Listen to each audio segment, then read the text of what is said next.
बैठक सुरू आहे। फडणवीस, शिंदे आणि अजितदादांची देखील बैठक सुरू आहे। मंत्रिमंडळ खाते वाटपाबाबत बैठकीत चर्चा होण्याची शक्यता आहे।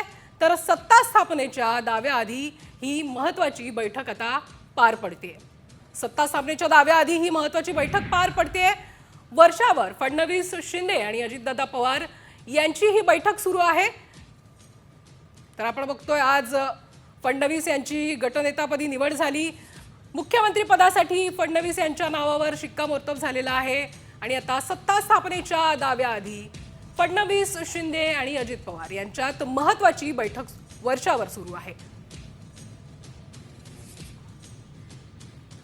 मंत्रिमंडळ खाते वाटपाबाबत बैठकीत चर्चा सुरू आहे। फडणवीस, शिंदे आणि अजित पवार या बैठकीत चर्चा करतायत आणि यामध्ये सत्ता स्थापनेच्या दाव्याआधी महत्त्वाची चर्चा सुरू असल्याचं समजतंय।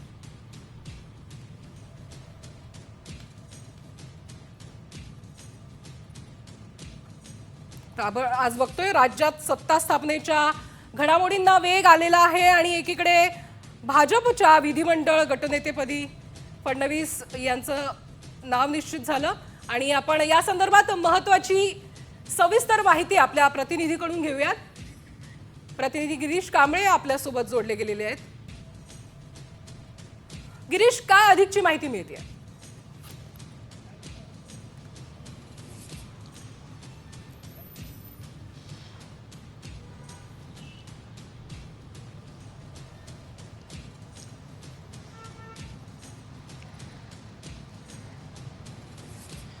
आपण बघतोय की भाजपच्या गटनेतेपदी देवेंद्र फडणवीस यांची नियुक्ती झाल्यानंतर निवड झाल्यानंतर आता वर्षावर आहे ते महायुतीच्या तिन्ही नेत्यांची बैठक होते आहे। एकनाथ शिंदे, देवेंद्र फडणवीस आणि अजित पवार यांच्यात ही बैठक होते। या बैठकीमध्ये कोण कोण मुख्यमंत्रीपदाची मंत्रिमंडळ जे मंत्रिपद आहे त्याची शपथ घेतील आणि कशा पद्धतीने सगळं काही असेल या सगळ्याची चर्चा आता होते। सध्या महायुतीमध्ये काही मंत्रिपदावरून वाद आहे। गटनेता कोण असणार याबाबत चर्चा सुरू होत्या। भाजपचा गटनेता कोण असणार, मात्र फडणवीसांचं यांचं नाव निश्चित झालं। देवेंद्र फडणवीस मुख्यमंत्रीपदाची शपथ घेणार आहेत। मात्र मंत्री म्हणून कोण कोण शपथ घेणार आहेत, उपमुख्यमंत्री म्हणून एकनाथ शिंदे शपथ घेणार आहेत का, हा एक प्रश्नचिन्ह आहे आणि खाती कोणती कोणती या तिन्ही पक्षांना वाटली जाणार आहेत याबाबतचा देखील प्रश्न आहेत। याबाबतची चर्चा आता या वर्षा निवासस्थानी एकनाथ शिंदे, देवेंद्र फडणवीस आणि अजित पवार यांच्यात होत आहे। या बैठकीनंतर हे तीनही नेते आहेत ते राज्यपालांकडे जाणार आहेत आणि सत्ता स्थापनेचा दावा करणार आहेत। राज्यपालांना भेटल्यानंतर माध्यमांशी देखील हे तिन्ही नेते संवाद साधणार आहेत।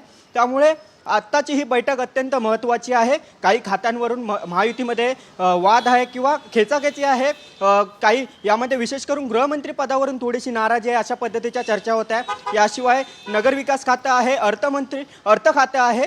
या तीन खात्यावरून सध्या शिंदे गट असेल, भाजप असेल आणि अजितदादा गट असेल या तिघांमध्येही वाद आहेत। प्रत्येकाला यापैकी एक एक खातं पाहिजे आहे। शिंदे गट गृह खात्यावरून सध्या इच्छुक आहे। त्यामुळे गृह खातं हे शिंदे गटाला मिळणार का हे देखील पाहावं लागेल। या सगळ्यावर तोडगा काढण्यासाठी आत्ताची ही बैठक आहे। बऱ्याच दिवसांपासून ही बैठक प्रलंबित होती। दिल्लीत महायुतीच्या तिन्ही नेत्यांची बैठक झाल्यानंतर मुंबईत ही बैठक होणार होती। मात्र एकनाथ शिंदे त्या आजारी होते, त्यांना ताप आलेला होता, त्यानंतर ते त्यांच्या दरे गावात गेले, त्यामुळे 2 दिवस ते तिथेच होते। त्यामुळे ती बैठक पुढे ढकलण्यात आली। त्यानंतर ते पुन्हा या ठिकाणी मुंबईत आले, त्यांच्या ठाणे निवासस्थानी आले। त्यावेळी देखील फडणवीस त्यांना संपर्क साधण्याचा प्रयत्न केला। गिरीश महाजन त्यांना जाऊन भेटले। गिरीश महाजन संकटमोचक म्हणून त्या ठिकाणी गेले। त्यामुळे चर्चा आहे, मेसेज आहेत फडणवीसांचे, ते कुठेतरी गिरीश महाजन घेऊन गेले एकंदरीत। त्यामुळे आज ही अत्यंत महत्त्वाची बैठक या ठिकाणी महायुतीच्या नेत्यांची होते। उद्या संध्याकाळी हा शपथविधी होतोय। 5:30 वाजता देवेंद्र फडणवीस मुख्यमंत्री म्हणून शपथ घेतील। मात्र एकनाथ शिंदे कोणत्या पदाची शपथ घेतात, उपमुख्यमंत्री म्हणून शपथ घेणार का हे देखील हा एक प्रश्नचिन्ह आहे। एकनाथ शिंदे उपमुख्यमंत्रीपद घेण्यास इच्छुक नाहीत अशी देखील चर्चा होती। त्यांना गृह खातं हवं आहे, मात्र गृह खातं भाजप सोडण्यास राजी नाही आहे किंवा त्यांना गृह खातं देखील फडणवीसांकडे हवं अशा पद्धतीच्या एकंदरीत बातम्या येत होत्या।